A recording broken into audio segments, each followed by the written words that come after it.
Hey guys, Prowl 1701 here. Today we're going to be reviewing some modern Doctor Who. I talk about classic Who so much that I felt like it was time to rewatch some modern Doctor Who and talk about it. And today we're going to be reviewing Can You Hear Me with the 13th Doctor. Now this is only the second time I've watched this story, but I did enjoy the first time I watched it. I had talked about that in my original review for it back when it originally aired, or back when I originally did the review for it, or did I do a review for it? Was I doing the channel by then? You know, I don't even remember. Regardless, I did enjoy my original viewing of it.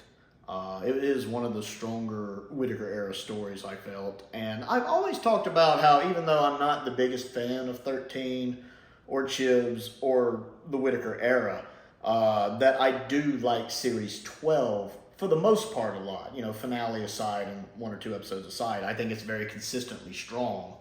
And I enjoyed my rewatch of Can You Hear Me? Can You Hear Me is actually a really good episode. It deals with some very heavy themes. I definitely caught how it deals with depression and the dangers of depression. Those were much more apparent to me in this episode. But it never felt lecturing like the Whittaker era can get sometimes. It felt like it was woven into the story well. And it does a good job of fleshing out Ryan, since his friend is dealing with issues of that, and Yaz, and even Graham. Excuse me. All of them get some nice, needed character development in this story, which I like, so they feel a little more like actual people. I think the story is really good overall. It suffers from a couple major problems. What really impressed me was that even Whittaker and the 13th Doctor, as an actor and as a character, both came across really well in this episode, which isn't always the case. Even in Whittaker era stories that I tend to like, a lot of times, it's in spite of the Doctor. It's kind of like the reverse of Capaldi. Capaldi can have stories that aren't that good, but he elevates them because he's amazing. A lot of times there's stories with the 13th Doctor, like the Tesla episode, where I like the story in the episode a lot, but it's more in spite of the Doctor. I don't really care for 13 in it much. She's just kind of, But in this one, she's actually really good. Whittaker is actually doing a really good job with the material. She seems like she's just on the ball, which again is not praise I give out to her very often. Now, it does stumble right there at the end with the cancer speech with Graham. We'll get to that. But that aside, the 13th Doctor actually has a lot of moments where she very much feels like the Doctor, because a lot of the complaints I have about the 13th Doctor aren't present in this episode for the most part. I like that she feels like the Doctor in little ways. For one, like when she's at the beginning, when everybody's leaving the TARDIS, she has something she says about, I could do this, or I could do this, or I could do this while doing this. It feels like a very Doctor thing to say, something more, the more quirky Doctors would say. And I remember going, that's a very Doctor thing. I like that. And then when they leave, she's like, or I could just skip forward ahead to where she could pick them up without having to wait because she doesn't want to be bored. And again, that's a very Doctor thing to do, much like how Matt Smith in Power of Three got bored just watching time go by normally, playing soccer, painting fences and all that. So that feels like especially a very modern Doctor thing to do. I really loved the moment when everything's kind of hitting the fan and Graham's like, you know, great motivational speech, Doc, but how about coming up with a plan? And Whittaker's like, oh, I've got plans crashing through my head all the time. You need a plan, come to me. The problem is figuring out which plan that will work.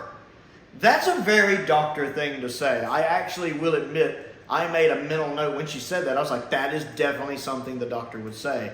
Because you can see the Doctor is that kind of person who constantly has plans going and going and going and going. Is sorting out which ones have the most likelihood of success. You see this a lot with like Tom Baker when he's staring away sometimes. And you can't, you know, it doesn't look like he's looking at anything. He just has that faraway stare. And you can just see the gears turning, plans going through his head. A good example of that is in Planet of Evil when they're talking to him. And he just has that faraway look while they're trying to talk to him. And you can just see the gears turning in his head as he's just going through plan. Pyramids of Mars is why he comes off probably so callous at times when, you know, Sarah Jane's trying to tell him, you know, this person died, and he's not reacting to it the way you might think he would. is because he can't deal with the fact 5 or 6 people have died. He's got, the entire galaxy, billions and trillions of people he has to worry about. And you can just see that since he's not reacting to her, it's because he's thinking. He knows how dangerous Sutekh is. He's thinking of how he's going to, stop him. All the plans going through his head. So it makes sense for me for the Doctor to be that person that constantly has plans moving and is constantly assessing which ones have the most likelihood of success. So it's a little small moment, but sometimes those small moments are a big deal, and that was for me, especially for the 13th Doctor, who a lot of times me and I know other parts of the fandom she doesn't feel like the Doctor, but saying that, she very much felt like the Doctor, because I think that very much is the Doctor. So I was very appreciative of it. I love how confident she is in this. She has that natural curiosity in this episode, trying to figure out what's going on, that is also very much the Doctor, that need to know. As Davison would say, why do I always let my curiosity get the better of me? So I liked that. That felt like the Doctor. She never really felt on the back foot like she does sometimes, except for toward the beginning when she was kind of trying to sort out what was going on, which is normal, I think. She never felt like 37 steps behind like she does in some stories, which is my biggest criticism of her, is that she always feels on the back foot, but not here. And by the end of the episode, I love how she's very much in control of the situation. When she confronts the 2 gods at the end, how smug she is. That bit, what are you doing here? And she's like, maybe I'm just a little bit smarter than you thought I was. The way she does that line is that she realizes she's the smartest one in the room. She's in the room with 2 gods, and she still knows she's the smartest one in the room. That is the Doctor. That is fantastic. That is smugness. The way she does that whole scene, and again, you guys know my channel. Whittaker is my least favorite Doctor. Well, the 13th Doctor is my least favorite Doctor. So I don't say these things easily or lightly. And I know Naomi is having a field day with this video. But I have to admit that I was impressed the way she was playing that scene, because it felt like the Doctor. That whole bit when she's talking about how smug she sounds, and when she waves the screwdriver and makes the fingers show up, that's weird, but that's another story. The whole way she does that ending scene when she traps them, Whittaker's playing the part well, and that the 13th Doctor as a character there very much feels like the Doctor, and I enjoyed that. I definitely did enjoy that. The guest cast is great in this. I like the guy who plays Ryan's mate in it, his best friend. He's really good in this. The girl who accidentally created the creatures, the girl from the past, she's good in this. She doesn't get a lot of material, but when she's there, she's good in this. And the 2 actors playing the gods are great. The older bald-headed guy is phenomenal. He is so good. He's one of the best parts of the episode. He's so deliciously evil with that grin he does and how he enjoys that. And that bit when he tells her his name, she's like, that's not true. That's just a legend, And he's like, I blush. That whole conversation, that whole scene when him and the Doctor are talking is phenomenal. Now, one of the reasons it's so good is maybe because he does most of the talking. Whittaker doesn't talk much there. But his dialogue is great, and I love all the references to Classic Who when he talks about, the Eternals have their games, the Guardians have their power struggles. This is all set up to be such a beautiful game. The toy maker would be pleased. I did love all those references to Classic Who. Those were really nice. But the way the guy does that whole scene, where he's in control of the situation, but to Whittaker's credit, she never feels like she's not in control either. It's more like she's letting him talk just to get information. I don't feel like she's on the back foot there. I feel like she's just letting the bad guy tell you their evil plan, which is clever. So I guess even props to 13 there. But the actor in doing that scene, the bald-headed guy, he's so good in this whole story, but especially in that scene. But the actress playing the other god is good too, because she's evil in a different kind of way. One, I like the fact that the story tricks you into feeling bad for her and thinking she's imprisoned, and that the bald guy put her there. It does a good job of playing into that, so when it twists, and we find out, just like the Doctor finds out, that we've been tricked just like she's been tricked. It comes across as a genuine twist. I didn't see it coming the first time. And then watching the actress who's like, please help me, I need help, turn into that kind of baddie that she is really good. She plays that role well because she's, both of the gods are bad, but they're like different kinds of bad. Like he takes almost a joyous and ecstatic approach to enjoying the human suffering. She has a more cold take on it. It's like she takes a joy out of it, but it's like an ice cold joy. Like I remember watching it and I started thinking she kind of reminded me of like, man, she'd make a perfect Vulcan. And I'm like, no, that's not true because Vulcans suppress their emotions completely. She has them. They're just emotions that have been stuck in the Antarctic for like 1,000 years. They're there, but they're cold and chilling. So I like the fact that these two evil gods, these two bad gods, are two different types of bad. They're not just like mirrors of each other. They're very opposite of each other, even though they get on really well. And the fact that she's the more deadly of the two. I did really enjoy that as well. I liked the camera work in this episode a lot. I have to give a shout out to that. The camera work to this story was really, really good. The incidental music was really good as well. Now, the guy who does the incidental music during Whitaker's era is hit or miss with me sometimes. His music style is definitely not as bombastic as Murray Gold's. Murray Gold creates those epics, the ones that make you want to buy the soundtracks. They're memorable. You can hum them in your head. And those are great. I love Murray Gold. But the guy who does the Whitaker era, his are more in the shadows. They're more subconscious almost. You don't notice them. You don't remember them. Like I can't hum anything from the episode, even though I just watched it. I can't tell you how it goes. But it being subtler like that, it does play into what's happening on screen. And it can affect you, especially because it's almost on a subconscious level. It can also affect you almost on a subconscious level. Like in the earlier parts of the story when you don't know what's going on. And the episode has almost of a horror feel to it early on. Like maybe the first, half. And the incidental music reflects that, it kind of has you on the edge of your seat. And then when there's a little more action-y sequence, they're not really action-y, but when there's more adventure stuff going on, the music complements that and kind of gets your blood pumping. And then the music at the end, when it's going through all of the stuff with the companions, Yaz talking to the police officer, Ryan talking to his mate, all of that, the music that plays into that fits those scenes really well. So I really did enjoy the incidental music in it a lot. It did affect me how I was feeling emotionally throughout the story. Again, I like that Ryan Graham and Yaz get some development. Now, whether the stuff dealing with depression needed to be in the episode or not is debatable, because for me, the episode has two major problems. One, the Deus Ex Machina ending. And that's just because the story ran out of time. I've said this before about this episode, that it needed to be longer. It really would have benefited more from being in the Classic Who format, maybe being a 4-parter in Classic Who.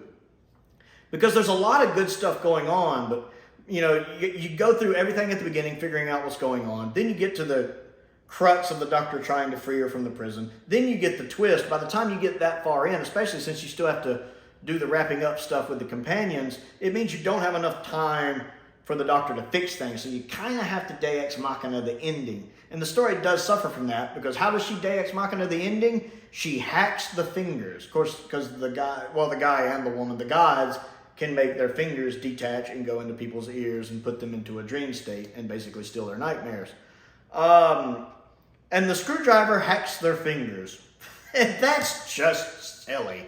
That's silly. My willing suspension of disbelief is like, I don't know, I'm about to snap. So let's be straight about the sonic screwdriver here. It still can't hack wood. It still doesn't work on wood, but it can hack the fingers of gods. Biomolecular. And sit boy, good dog. That's so silly and ridiculous. Look, I know one of the reasons they got rid of the sonic screwdriver in the 80s in Classic Who was because the writers could use it as a crutch. They could use it as basically a MacGuffin and get it to do whatever the plot needed it to do. And that's exactly what it's doing in this story. So how are we going to resolve the story? We're running out of time. She'll just hack the fingers with her sonic screwdriver. That's brilliant. Put it in. But it still doesn't work on wood. You can't open a wooden door with it, but you can hack the fingers of God.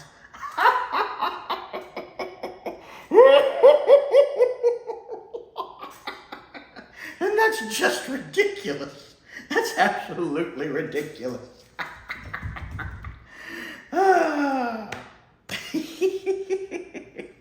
That's silly. That is absolutely silly. And then the other glaring problem is that scene between the doctor and Graham when he talks about his cancer and the Whittaker, the 13th Doctor actually, because this isn't Whittaker's fault. The 13th Doctor does that bit where, I'm just going to come over here and, I'll think of the clever thing I should have said. And that's not the Doctor. That's really the only place that the 13th Doctor stumbles in this episode for me. Up to that point, she's been good. I think it's one of the 13th Doctors, as a character's best performances in an episode. And Whittaker, to be fair to her, does this scene fine. It's not her fault. It's the writing. Because if you'll notice, this episode is written by someone else and Chris Chibnall. And my guess is someone else wrote most of it and Chris Chibnall added in a few things. This part strikes me as a Chibnall part. It's like, Chris Chibnall put in his 2 cents. Now the whole episode is off by 2 cents. This feels like a Chris Chibnall bit. And again, Whittaker's fine here. What she does with the dialogue is good acting. It's just the dialogue is bad, and the way that scene was written is bad. Those are the glaring flaws of the episode. Other than that, the episode is really good. Now, you have to decide, is the stuff with the companions worth getting the Deus Machina ending? Because maybe if they had cut the stuff with Yaz and the police officer and maybe shortened the stuff with Ryan and Maid at the end and cut out the stuff with Graham and the cancer and the doctor, they could have had an extra maybe 5 minutes to do something more with the ending, so they could have made the resolution of the actual problem of the story better, instead of her just having to hack the fingers and then one real quick scene when they capture them. You could have had an extra 5 or 6 minutes to work with that and maybe had a slightly better resolution to the actual story. Or is it better to have that with the companions and get that character development with these companions that is often lacking with these companions? That's going to be up to personal preference. Part of me kind of wishes, again, I'd had a little more time for a resolution of the story. Part of me does like the characters getting fleshed out a little more. Seeing Graham and his concerns with cancer and him not being able to save Grace nagging at him. Seeing Yaz's past and that she went through what a lot of people, the same struggle a lot of people go through, not knowing where they fit into the world and just wanting to get away. And then Ryan, realizing that he'd been gone a while and that his mate was feeling left out without him and was suffering from his own issues. It's nice to see that development. So I enjoyed this episode, those 2 glaring problems notwithstanding. And it's really interesting to see that Whittaker is putting in a pretty good performance. It's really interesting to see that the 13th Doctor as a character does feel like the Doctor in most of this story, which even in a lot of her stories I like. That's not always the case. Again, the Tesla episode comes to mind, and even in Ghost Monument and places. I tend to like those episodes in spite of her, whereas in this episode I actually like the episode and I like the Doctor in this episode. The Doctor feels like the Doctor. Again, not often I give out that kind of praise to 13. So yeah, I think that covers most of what I wanted to talk about. I'm sure I'll think of something else as soon as I get off. But I enjoyed my rewatch of this. Series 12 is a really good series for the most part. I mean, Timeless Children is garbage, and Orphan 55 is not very good, and Praxis is just there. But to me, the rest of the stories in that series is really good. I think Series 12 is the most consistently good season after Series 5, with just the sheer number of episodes that I find good. So that's nice to see. It's nice to be able to watch a Whittaker episode and say, you know what? This episode isn't just a good episode of Whittaker era Who. It's actually a good episode of Doctor Who. It's nice to be able to see that and to be positive about an era that I find to be the weakest era of the series, with a Doctor that I find to be the weakest Doctor of the series, with the showrunner I find to be the weakest showrunner of the series. So it's nice to have one that I can genuinely enjoy and genuinely recommend to people.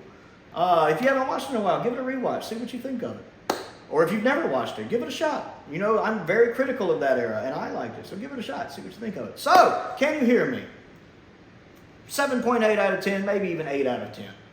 Again, aside from the cancer scene with Graham that's not done well in the Deus Machina ending, it's actually really good. Really enjoyed the special effects as well. I didn't mention that. The effects look really good when the two planets are about to, when it shows the two planets stuck in that lock where they're about to crash and the thing in the middle. Those are some really good special effects. I really enjoyed it. So can you hear me? What do you think of it? Comment down below and let me know. Don't forget to click the like button and the subscribe button and the bell for notifications so you never miss out on another video. My goal is to reach 1,000 subscribers in 2023, and we are well on our way to that. So if you want to help me out, go ahead and click that subscribe button if you haven't yet. I also have a Patreon. If you would like to support what I do, there is a link to that down in the description below. My entry-level tier is only $2 a month, and that does help me keep the bills paid around here, especially lately, so I certainly appreciate it. I want to give a shout out to some of my top tier patrons, Stephen Crane, Colin Coney, and Dr. Finn Perkins. I appreciate their support as I do the support each and every one of my patrons. It really does make my day to see all the support y'all give. I have a P.O. box. If there's anything you would like to send me to look at and review, that's down there as well, as is a link to my Amazon wish list. Most importantly, though, thank you for watching.